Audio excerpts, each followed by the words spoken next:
Hello guys, কড়াই তেল দিলাম প্রথমে, তারপরে হলদে বড়ি খানিকটা দিলাম। যার যতটা প্রয়োজন সে ততটা ভাজবেন। আমার বাড়িতে দুজন খাবার লোক, তাই আমরা দুজনের মতোই ভাজলাম।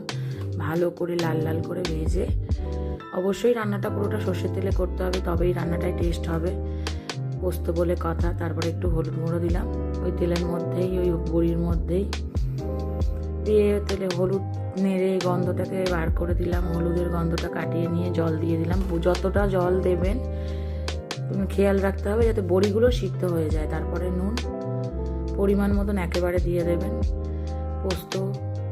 পোস্ত বাটা দিলাম, পোস্তর মধ্যে লঙ্কা দিয়েছিলাম।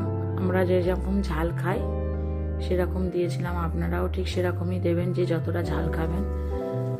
তারপরে নাড়তে নাড়তে এইভাবে পোস্তটা শুকনো হয়ে যাবে কড়ার মধ্যে। গ্যাস কমিয়ে একটু পেতে পেতে ভাজতে হবে, আরও কমে যাবে পোস্তটা, এরকম কড়াই লেগে লেগে আসবে।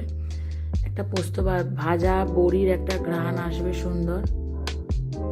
এরকম নাড়তে নাড়তে জিনিসটা একদম শুকনো ঝরঝরে দলা পাকিয়ে যাবে। এই যে দেখুন বড়িগুলোও সিদ্ধ হয়ে গেছে। এই হচ্ছে ফাইনাল লুক। আমরা যেহেতু দুজন খাবো, আগেই বলেছি, তাই এই দুজনের মতন এতটুকুই। Thank you.